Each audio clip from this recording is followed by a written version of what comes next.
This is the Green Corn Rebellion Show. I'm Gregory Harden II, and today I am here with Tabetha Wallace, formerly the co-host of Watching the Hawks on RT America. How are you doing today?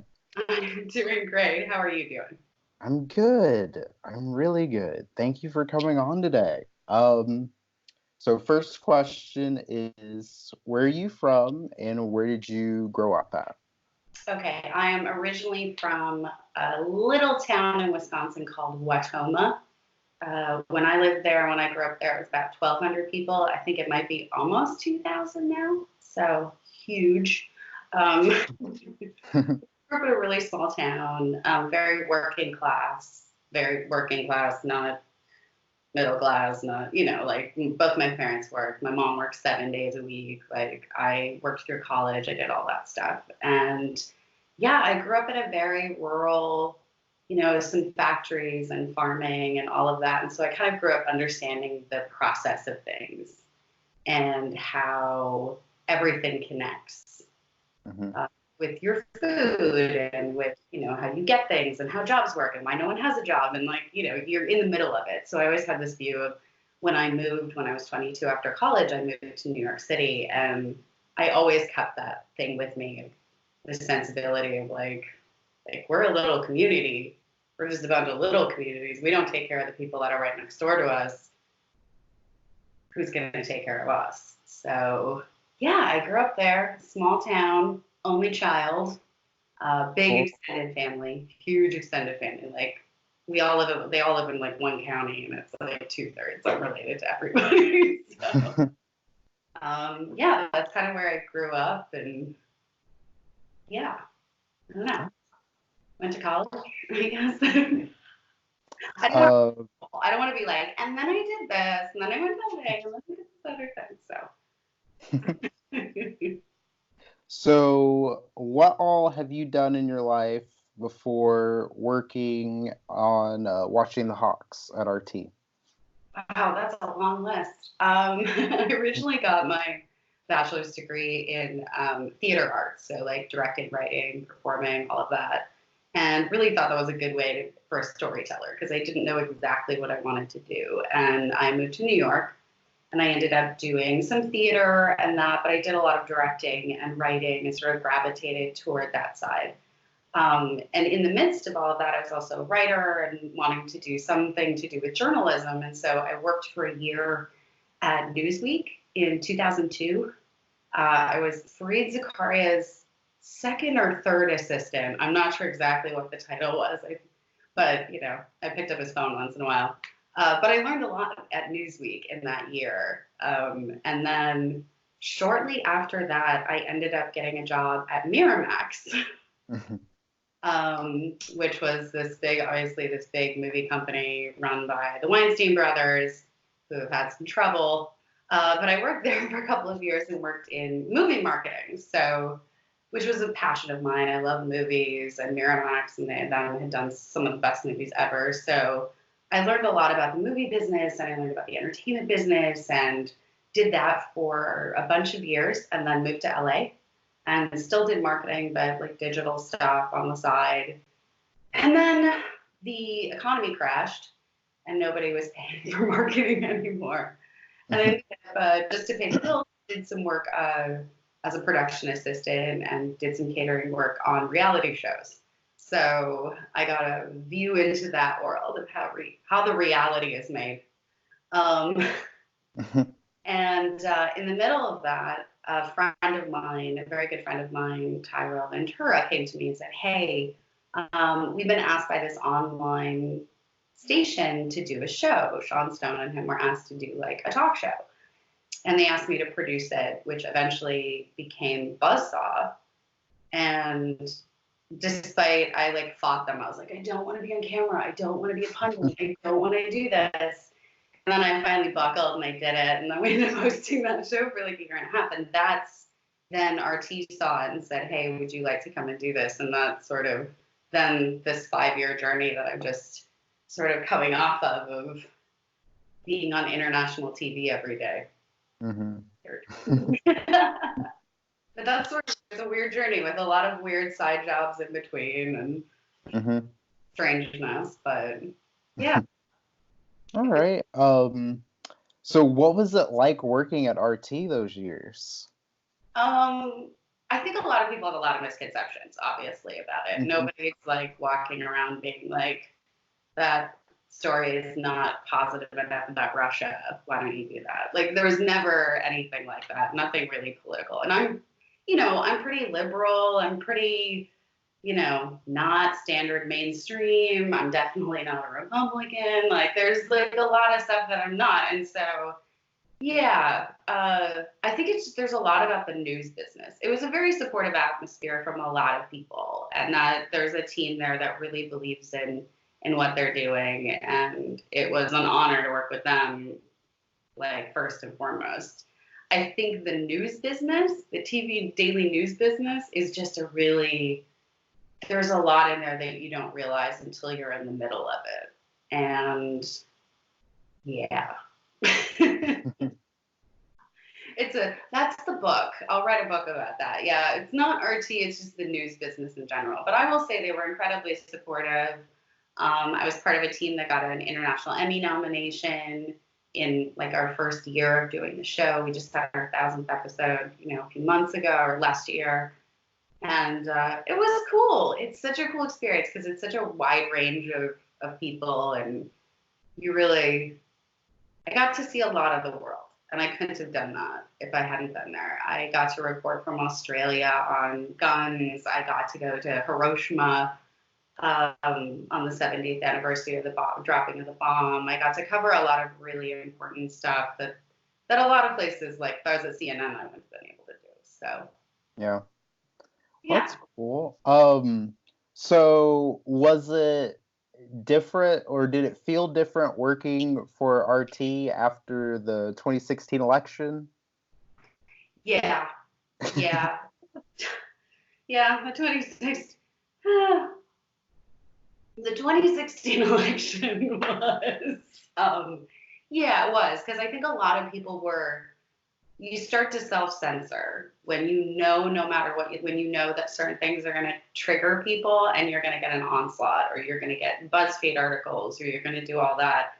It definitely made a difference because we couldn't get a lot of guests. We had a lot of people who were like, love you, love your show, can't go on RT because of the whole election thing. And so, yeah, it kind of bummed me out because a lot of it made me, I was in there because I wanted to be an American voice on a Russian station that was saying things about democracy, like being the good American, kind of in a way of saying, like, look, we're not all wackadoodles. Like, there's a way we can all get through this, and maybe I can teach certain people, certain things in this capacity, and I might be able to do a little good because, I'm a loud, angry feminist, so, it's tough.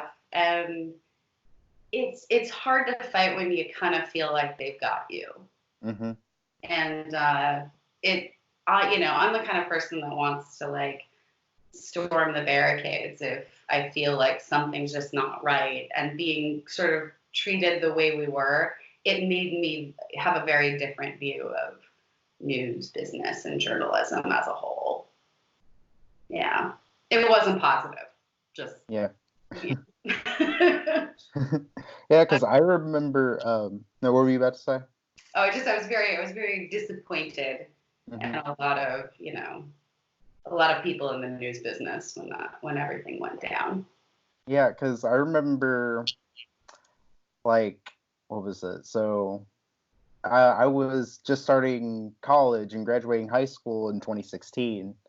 So I remember I used to watch RT almost every day, and I didn't like back then. I didn't really think much about it, but then later on in the year, it was like have Democrats telling me like, "Oh, it's Russian propaganda," and they're like a pro-Trump network. I'm like, huh? Like, no, I don't think so. I mean, like they definitely have a bias, but I wouldn't say it's like a pro-Trump network necessarily. Like I'm not pro-Trump, and I watch it. But like after the 2016 election and 2017, like it was really weird. Like, ooh, like Yeah. interesting. And I was thinking to myself, I'm like, wow, I wonder how the people who work there feel right now. Like they must be going through a lot, right? Like at that moment. But yeah, Yeah, it was a lot. And it's kind of the thing, like you can only take so much before it really just it has an effect on you because you're going in every day and you're doing things. And that's all that came about. And if you go, all the episodes are online. There's over 1,000 episodes online. Go back to the first and second year we were on. I was covering, Black trans women being murdered. I was covering police violence. I was covering, women's sexual harassment issues before Me Too. I was covering all those things. Nobody was telling me not to. And I felt like no matter what we did on Watching the Hawks, we were never going to get any attention from mainstream or anybody. Like it wasn't even going to be like, okay, all these shows suck, but these people are okay. It was like, nope, they never say it. They never say anything. It's just you guys are all puppets. I'm like, I'm not though. I'm not, like if you like I'm the very loud, opinionated woman from the state of Wisconsin, and if you ever meet any of us, we do not take kindly. Like we don't really take any. Nope. We don't get to once you start telling me what I'm supposed to think or what I'm supposed to do or doubting that kind of stuff. It's claws up. I'm like nope. Not doing it. And you just feel beaten down. And that was the thing. It was like, but that's not what I'm reporting on. I'm telling people like every day not to vote for Trump. Yeah. Every day. You watched during the election. I was like, don't do it. He's an idiot. He's horrible. Like nobody, and that was the thing. It was like, but every time they would do an article, like we'd get interviewed. Like Tyrell and I and Sean Stone, we get interviewed by major publications. And if they did write up anything, they would never include my name. They would just like completely leave my name out of the article as if I didn't exist. In one, I think it was like Business Week or something, they had a picture of all three of us. And under the picture, they only put Tyrell and Sean's name. Wow. But none of the, and then one reporter actually took a quote I told him in the interview and used it as his own in the article and never mentioned me like I didn't exist. And I think that's the thing. It's like they couldn't go after me. And so they would just pretend like no one on the station was doing anything. And I thought that was incredibly unfair because I was out there fighting the good fight with my loud mouth and taking a lot of hits for it. And everybody's like, well, no, I heard all you did was tell people to vote. Yeah, because I remember like the whole thing back then in 2016, like for me, the way I saw it was there was a lot more critical opinions being talked about of Trump on RT than there was on like MSNBC or CNN back then, because they would just air his speeches uncritically in full and were like, and to me, I was just like, no, I really don't think of all these 3 or 4 networks that RT's the pro-Trump network necessarily. It was insane. Like, and at that time especially, we had the late great Ed Schultz, and Ed Schultz was a Bernie guy. He had no love at all for Trump.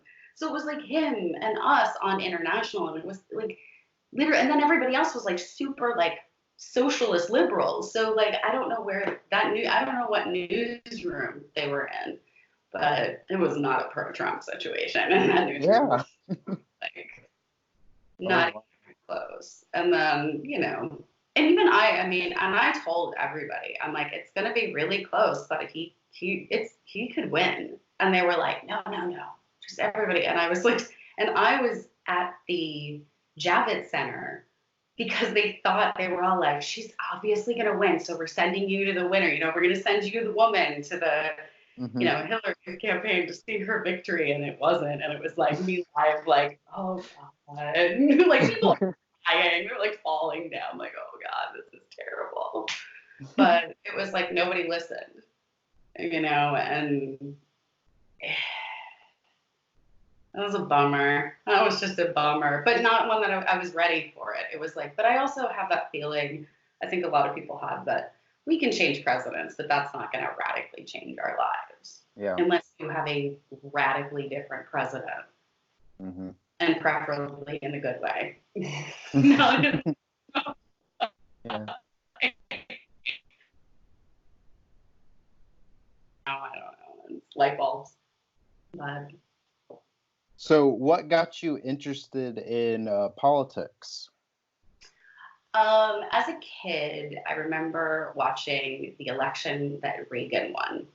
And Oh, wow. yeah, I was very, like 80, would have been like 82 or something. I was little, like 4 or 5 years old. Mm-hmm. And I remember thinking to myself that he looked like a cartoon. And I kept telling people, I'm like, he looks like a cartoon. Like, he's not real. And If only he wasn't real. if only he wasn't, but he was real. And I realized, like, years later, as I got a little older, I realized it was because he was an actor. And I must have seen him in some movies, and my brain at 4 or 5 years old was like, he's not real, he's pretending. And I think that's when I realized you can't trust politicians. Like, this guy is a guy who's like not even a great actor in some old movies, and he's running the country, and he sounds like an idiot. And I'm like 5, and I'm like, this isn't right. Something's not right. And so that kind of was like my spark. My first political moment was Ronald Reagan looks like a cartoon. Something's not right about this. And it sort of built from there, because Wisconsin has a very robust, like, local electorate, and we're very, like, rah-rah about voting, and, you know, it's a big deal. If you live in a small town, it's a big deal. You go to city council meetings. You do that because it can literally affect your life, like, right in your backyard. So you're kind of taught that you have to do that. Mm-hmm. And as the years went on, I watched, like, political characters as the years went by. I mean, it always amazed me, because nobody trusted them, yet people gave them millions and millions and then became billions of dollars to get a job, which seemed weird to me as a child. Nobody could ever explain, like, why do you have to pay all that money to get a job? It seemed right. Like, what if you're poor, you can't be president? And I realized, that those people have this really real insidious effect. But they also, then I'm watching politics in my teen years, there was like Tipper Gore came out with her whole, gangsta rap is ruining nice white kids in the suburbs, right? Awkward. I'm like, what? Like, everybody's laughing because we're all like, yeah, we're like, nobody's gangbanging in the suburbs. Stop. Like, stop. It's none about that. But I also realized how much effect they could have on something as simple as pop culture, as a tape I wanted to buy at the store that I now have to get my mom to buy, which she didn't care. She's like, whatever. She's like buying me stuff. She's like, you want to watch? I don't care.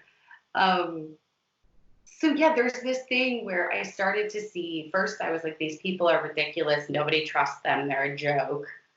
To then realizing these people who are a joke are really messing up people's lives. And then, yeah, it's just growing up. I mean, this political system, it's like I was a teenager during Clinton's, I was a teenager and in college during Clinton's impeachment. And then it's like Bush, and I lived in New York during 9/11. I, went through that whole thing, and everybody being upset about Bush getting reelected. And it's always kind of been with me that as much as I want to just be like, politicians are dumb and you should ignore them, I'm like, we can't ignore them anymore. And that's a kind of Gen X in me, is that I was kind of programmed to be like, whatever, they're dumb. Just you can do aside from politicians, because politicians are stupid. And unfortunately, they've gotten a little... Sorry about that, everyone else. We should have worked harder. And we gotta work on that. We're making up right now, but yeah, Ronald Reagan's a cartoon. That's where it all started.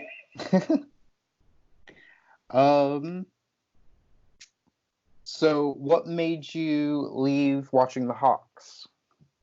The thing about a daily news show is that it's like this it's a train. Like it's 5 days a week. It's like a 10-hour day. You get up and the first thing you look at is the news before you've even brushed your teeth. And it doesn't stop. It's like a constant, it's until you go to bed. You're looking at news, you're flipping through your thing, and it gets you. And I'm also the kind of person that doesn't feel right just taking other people's reporting and regurgitating it. I have to like check all the sources. I have to watch all the videos. And that's had a very negative impact on my health and mental health. Like it's a stressor, and I didn't realize it, but I finally had a doctor and a couple of therapists be like, you realize you're watching like traumatic war footage every day. Like you're reading horrible reports of massacres every day before you go to sleep. You can't, like, it's gonna have an effect on you. And that's part of it. And part of it was that because of that, it just exhausts you so much. I haven't been able to do longer documentaries and longer investigative reports and investigations that I wanted to do and things that I felt are really important. You can't do that doing a daily hosting show every single day. It's a grind. And I loved doing it. I loved every minute. But I kind of had to, I've talked about it a little bit on my Twitter, and that I have a sort of an allergy. I don't know how to explain it. It's a thing called mast cell activation syndrome. It kind of means that I can be allergic to anything. And it's made worse by stress. And the thing that happens is I get anaphylaxis. So like my throat closes up. And when that happens every day when you're at work, you got to stop. You're like jamming an EpiPen in you. You're like, I'll be fine. I'll get through one more election. And I think one is just the election coming up, and that I had to make a decision about my own health to kind of step back and take some time to like get better and then work on those other things that I'm doing. And I think it was time. We need some young and new voices in there watching those Hawks and doing all that. And yeah, it's good things. It's sort of taking away the just, yeah, but it's cable news is just not a healthy environment for anybody. I don't know how to do it. I think the only way you can do that job is to not really engage with the material you're talking about, and I can't do that. Like, I'm just not the kind of person who can just be like, well, all these people died, no big deal. Next, look at this penguin. Like, no. I'm too sensitive to work in news, I think. But yeah, I think it's just taking some time, and I'm no spring chicken. But yeah, I've had to put a lot of stuff, offers and ideas and stuff aside, because doing a show like 50 weeks a year just takes up a lot of your time. And yeah, there's just time to see what else I'd love to do. And Tyrell is awesome. He's one of my best friends in the entire world. He's like my best friend. And so he's been super supportive. Like we've been on this crazy journey together for 6-7 years now we did Buzzsaw and then watching the Hawks. So he was like he's been very supportive and awesome. And yeah, so you'll see a lot from me now that I have a little more time. All right. What are some political issues that you care the most about? Political issues. Women's bodily autonomy and women's health is a really big one, obviously, because I've got a women's body. So it's a personal one for me. I think that women's health and health, which is in healthcare in general, is probably the number one. I've watched multiple family members go bankrupt getting cancer treatment over the last few years. I personally have a family member who's in a home for dementia, and even though he worked his entire life at a public school, his pension doesn't even cover his like basic stuff. Like, it's what I've seen happen. I mean, me myself, I'm lucky. I've always managed to kind of be able to figure it out with or without insurance, but a lot of people can't do that. And something could happen to me tomorrow that changes it. So I would say healthcare is probably one of my biggest political issues. I will pick and choose a candidate wholly if they are based on their healthcare platform. 100%. All right. Let's see here. What do you think of the presidential campaign so far compared to other presidential campaigns? Well, obviously it's just the Democrats because Trump's the only one on that side. But I think they tried a little too hard at the beginning. Like 38 candidates, and isn't this wonderful? We're so woke and diverse. I think they tried a little too hard at the beginning with that because now we're looking at a stage full of white people again, and not all bad white people. I'm not saying they're bad. Well, there's Bloomberg, but like I'm generally like, really, like you guys really couldn't come up with anything.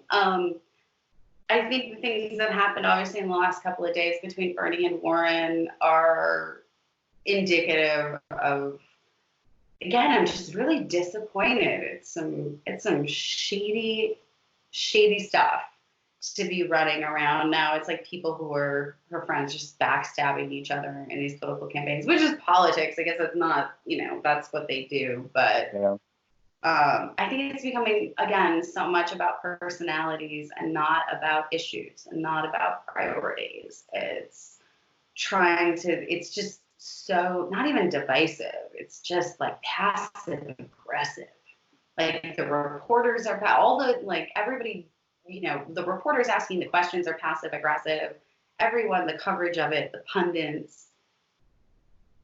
I mean, I think it shows how far low we've come from the days where we had proper organized debates that were run by the League of Women Voters. They were on public television.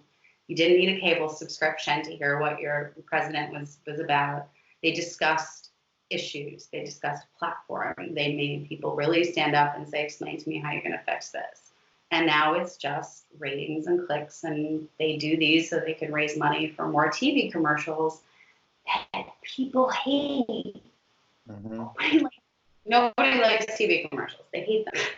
So you're spending billions. But I think Bernie's been awesome. I think he's done a really good job. I mean, the guy had a freaking heart attack, lost a family member, bounced back up. And even before, it was like everybody was like, look at him, his voice is all shot. And I'm like, the whole time he practically had a heart attack. Then he comes back like 2 weeks later and he's like the same. I think that's the thing I like about Bernie. He's consistent. He doesn't flip flop on anything. He's always been consistent. He's like, this is what I want to do. And I like that because I believe in a lot of the major things that he's going to push through. And I'm sorry, if Trump can create space for us, Bernie can give us some health care. Like this shouldn't be really difficult. Warren's campaign is turning, I think, into Hillary Clinton 2.0. I think they're just like whoever the bigwigs are, like, okay, Biden, nobody likes you anymore. Bye. Okay, now we're going to put all this into making her. And I think Bernie has a much better chance of winning Rust Belt states than Elizabeth does, to be truthful. And in general, I think he has a chance to win Wisconsin. He can talk, Wisconsin, Michigan. I just saying. And then I know there's a bunch of other people. Is Klobuchar still in it? She is. I don't understand that. My favorite thing about Amy Klobuchar was her announcement on an Snowy island. day. Yeah. I remember that. Tyrell and I were sitting there, and I'm like, oh my God, she didn't. She's doing it. And there's like just snow, just back. There's like an inch of snow, people, and you're like, why? People are gonna be stuck. Like Amy Klobuchar's thing turns into like, I was like, this is like some Game of Thrones stuff. Yeah. Like we were like, we're gonna be a dragon? What's going on? Why is this still happening? I don't get the Amy Klobuchar thing, but whatever. It's cool. But yeah, there's not a lot of people. Although we did take a Washington Post quiz, and apparently my top pick is Bernie, my second pick is Elizabeth Warren, and my third pick is Tom Steyer. Okay. I was like, I don't know what you're talking about. I mean, also I literally live in DC, and so our vote really doesn't count. It literally doesn't matter who I vote for because we don't have a vote in the electoral college. Yeah. So me vote for president, but it doesn't, and it goes blue anyway. So it's like, my vote's not going to like change the world. But if I have to check Steyer, I'm going to have some questions. You know, he's like at 15% in South Carolina. Like, he's right behind Biden. How? Who, like, I mean, I get it. Like, I've said, it's like, okay, he's like the hedge fund, dirty oil guy, and then he sees the light, and now he's all about alternative energy and bad with Wall Street, and hey, but, I don't know, he just seems very... And at the debate, did you watch the debate last night?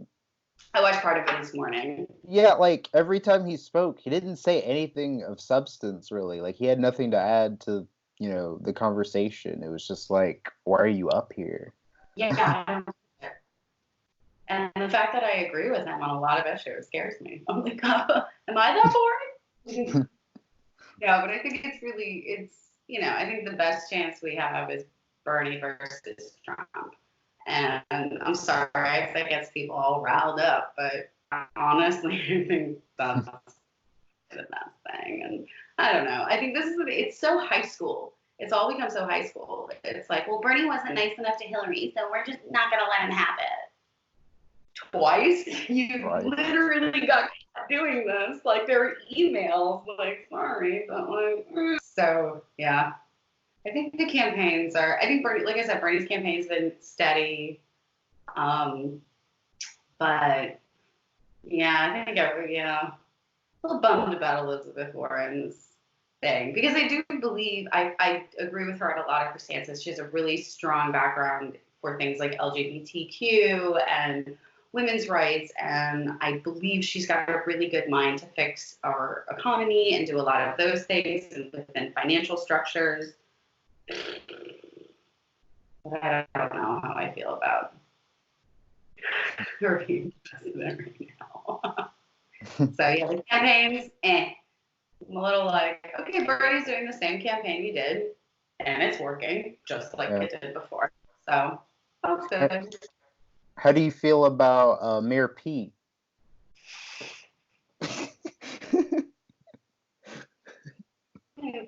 He's so sweet. I think he is the most delightful CIA trained candidate I've ever. He looks like okay. So I saw a picture the other day, and it really, like, it was a picture of Mayor Pete next to a picture of, I don't know if I can show it to you. I don't know if it'll show up or not, but dang it. All right, it's one of those moments. Mayor Pete is, if you watch Parks and Rec, Mayor Pete feels like this one character who had won mayor when he was 17, or 16 or 17 years old, and he had bankrupted the city trying to build an ice athletic facility. And he reminds me of that character, which if you ever watch Parks and Rec, it's literally like, he's the guy who was like, I'm 17 and I can run a whole town. And even though I supported racist policing and all of these horrible things, but somehow there's this weird contingent of people who literally believe he's like electable.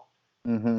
We're going to ask if every woman is electable. Can we please ask? Because he's not electable on a large scale. He looks like a child. He's just not. It's not okay. No, I just don't. I'm not a fan of having someone who worked, military intelligence, who has a bad record on race in a small town in the Midwest, which is like close to my heart. I'm like, we got enough problems. Don't make it worse. You're supposed to make it better. Like, we're trying to make it better than it is already. And I just think Mayor Pete's not. I just don't understand why he's even a thing. He won 8,000 votes in a small town election, and And again, military intelligence, and somehow I'm like, nope. How do you feel about So yeah, so I feel like how do you feel about Tulsi Gabbard? I actually really like Tulsi Gabbard, and I think she's driving them crazy, and I like that. I like that about Tulsi. I like her anti-war stance, obviously. Um, I feel like she would make a good Secretary of State, honestly. I would rather have someone who you know isn't afraid to get in a room with bad guys and look them in the eye and be like, okay, how are we going to do this without killing a million people? I want that person. But I don't. In the climate we're in, I don't think there's a snowball's chance in hell that she can win the primary, obviously, because they're purposely going after. And I think when they go after, it's statistically, when they go after somebody as hard as they have against Tulsi, it's because they're afraid. And that means she's going up against the military industrial complex and all of that. And so, honestly, I think I would love to see her like Bernie gets elected, Tulsi Gabbard Secretary of State. Just saying. She's got a military background. She talks to dictators, and that's pretty much half the job of Secretary.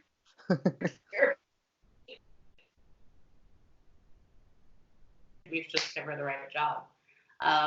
But yeah, I like her because I don't agree with her on a lot of stuff. Like there's certain things where I'm like, but yeah, she's a good egg. Like I said, Secretary of State, president. That's my thoughts. What was your favorite election that you've gotten to watch or pay attention to since you've been alive? Obviously the Obama election was pretty cool because it was in 08? Yeah. Okay. And it was also during that time where none of us realized how bad the economy was going to get. So we were all like, it's going to be fine. He's going to fix everything. 6 months later, as I'm like getting my food stamps and my unemployment, I'm like, we'll be fine. It's going to be fine. He's going to fix everything. That was a really cool election because I felt like, yeah, everybody was really into it and very engaged. And people were like lining up to vote. And that made me feel really good. Also, I think the re-election of Bush was, again, because of other people's reactions. Like people were just like beside themselves. They couldn't believe that he would get reelected. And that sits with me a lot of how that all kind of came through. I'm too young to remember Carter. I think I was born, like I got like a couple of months, like 6 months of Ford when I was little, when I was a baby. And then it was like Carter, and then Reagan and Bush, and Bush, about everything. But yeah, I would say those two are pretty big ones. All right. Let's see. How do you feel about Trump's presidency so far? Gosh, I don't have that kind of time. I mean, there are people in this world who are not super smart, who are not super talented, who are not super ambitious in the sense that they don't want to have to actually do work. And I have found throughout my life that those people tend to rise to the top, especially if they're white and male. But, you know, it's like, look, statistically, that's the ones that keep doing it. Don't blame me for the data. But I think he is the epitome of everything that's kind of the last gasp of a dying generation who thought that they were kings in the 80s and they thought they were going to let this through and they think they can get away with anything and that they're always going to have a comeback and they're never going to be questioned for what they did and that they can break the rules. And he's just this personification of a group of people in this country that are afraid. They don't like the idea that things are changing. It freaks them out and they would rather latch on to this idea that it might be safe. We can go back to some cherished time that never existed, or it existed for them, but nobody else. As much as he has like physically caused harm to human beings in this world. And for that, like, it's unconscionable, and it'll never be forgotten. He is going to be made fun of and ridiculed. When there's like 2 cockroaches left on the planet, they're going to be making Trump jokes. Like, there's no way to the end of time. Like, he's always going to be remembered as a joke.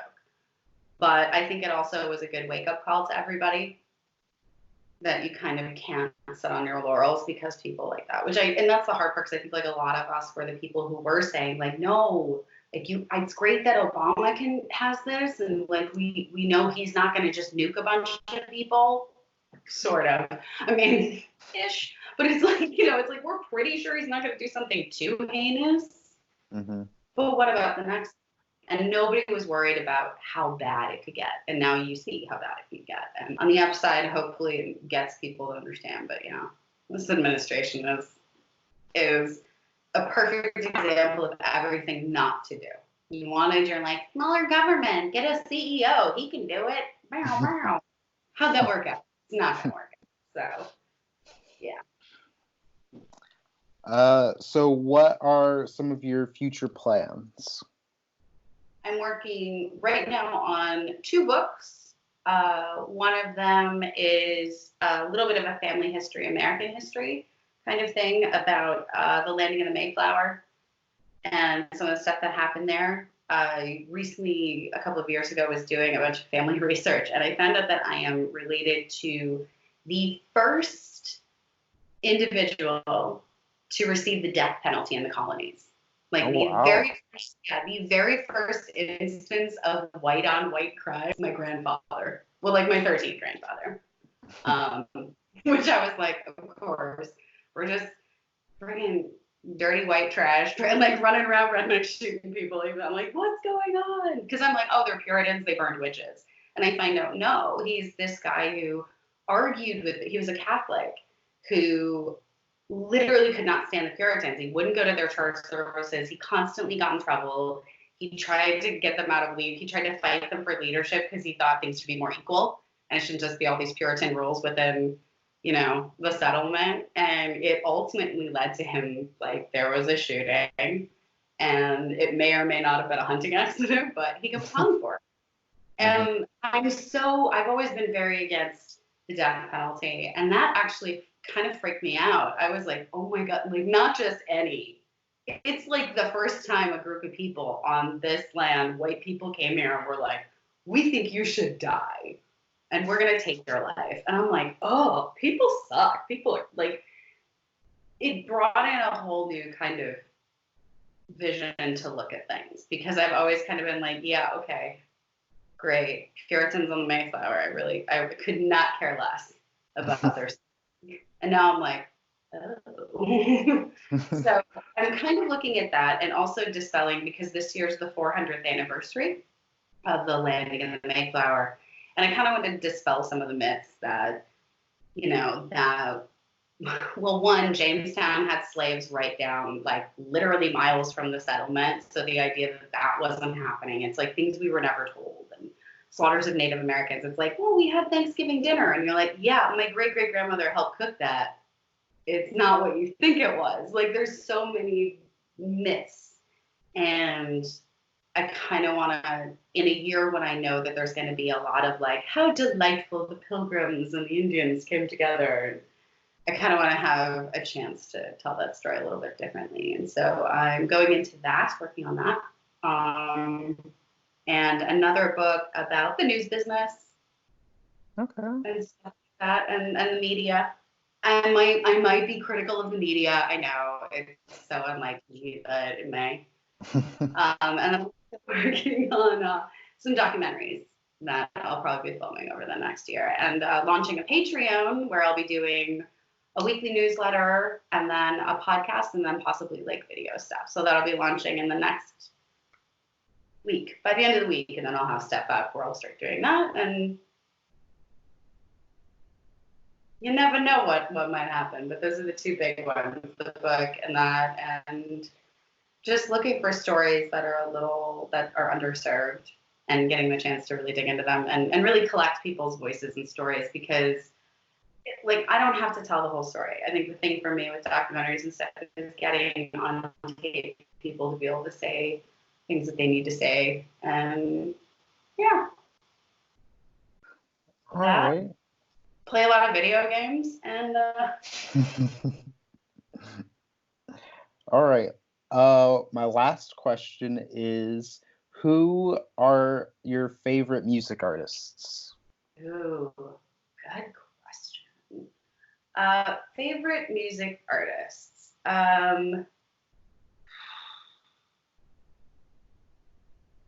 This is tough. I have to like pick. Obviously, I grew up on a lot of Elvis, which he's incredibly problematic and he stole rock and roll and whatever, but like incredibly problematic from a racial perspective about rock and roll. But I did grow up a lot of that music. But that Elvis's music actually ended up doing a weird thing is that even from a young age, I always wanted to know who he was listening to. So I ended up finding out about things like Leadbelly, which is a big one. Like I listened to it and a lot of Leadbelly for a pretty happy white girl. I love Leadbelly. It got me really into blues and Americana and folk music. And so that's my stuff that I tend to gravitate toward a little bit on those sides. But modern performers, I just recently saw an amazing artist named Yola, who I also saw at Farm Aid. She is sort of a country soul singer from Bristol, England, but she's amazing. I'm a big rock person. Like I grew up on a lot of classic rock and metal and stuff from the 80s and a little Motorhead here and there and Rage Against the Machine in the 90s. I am a big I grew up on, it was like Nirvana, Splashing Pumpkins, a lot of the Seattle stuff. I was a big white girl thing, so like L7, Bikini Kill, all those kind of Seattle rock kind of thing. Yeah. What about Korn? Korn, I never got that into. I don't know what it is. I don't have a problem with Korn. I got no issue with Korn. But I had friends who were like, loved it. And I was like, it's cool. Yeah. Korn's cool. I'm just not like I don't want to say I'm a super fan and take that away from Korn and super fans because I know some. Yeah. I'm not going to pretend. What about Limp Bizkit or Linkin Park? Oh, now you're in that area where I have to make fun of them a little bit. And here I am with my Limp Bizkit poster. I know, and it's like this thing. But there are songs when they come on, and I'll start singing along, and I'm like, why am I singing to a Limp Bizkit song? Limp Bizkit, I can definitely get on board with. Like, they're old stuff. But that's most of the stuff that's out there. They haven't really put out anything new. I don't even know if they have new stuff. So the only Limp Bizkit I know is old Limp Bizkit, which again I'm like, it's cool. But Linkin Park is just can't. And I have many friends who are big. I have friends who work for Linkin Park, like have worked there, and they're like, hey, you want a T-shirt? And I'm like, no, I'm cool. It's just not. There's something about it. It's just not my speed. But I fully support Linkin Park. I think it's an age thing. Like I think I just came a little bit late for that, and so I was still in that 90s alternative grunge like that. Yeah. So you like? Do you like Pearl Jam?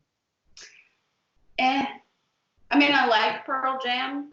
Mm-hmm. They weren't my favorites. I did like Nirvana, but I wasn't like a crazy super fan. I was totally the person who was like looking for the obscure. I was always listening to like the obscure stuff that like nobody else would, because it wasn't on the radio, and so I'd always try to dig and find all this stuff. Big Smashing Pumpkins in their early days. Loved Smashing Pumpkins. 9 Inch Nails. Oh yeah. What about Bush? Yeah, I actually, you know what's funny is I saw Gavin Rossdale perform like 6-7 years ago in LA. He was doing a concert, and I won tickets through Suicide Girls. Do you remember that site where it was like tattooed girls, like half naked? I don't even remember, and I was like, I don't remember signing up for this contest. in tickets. And I bring this friend of mine. I was like, hey, do you remember that band Bush? And they're like, yeah. I'm like, the dude's performing. You want to go see it? So we go and we meet him. And I'm like, oh my God, this is so weird. It was a really good show. He played all the old Bush tunes and like The Chemicals Between Us. He did Glycerine. And I was like, all right. He rocked it. I was like, thank you. That's So cool. yeah. And like Blur and like all the British bands that sort of came out at that time too. What about the band Helmet? Do you know who they are? No. Okay. I was gonna say because like they were kind of lesser known. They were like a early alternative metal band from like the early 90s. But yeah. Yeah. I like it. Yeah, I got into a lot of punk too. So I was listening to like Stiff Little Fingers and like British punk from like the 80s too. I do that where it's like Ramones and all that. All right. Well, that's cool. I always wanted to know because I was like, I wonder what music she's into. But yeah. I go through a lot of phases, but yeah, I'm definitely like old blues, hard rock, anything with a good beat.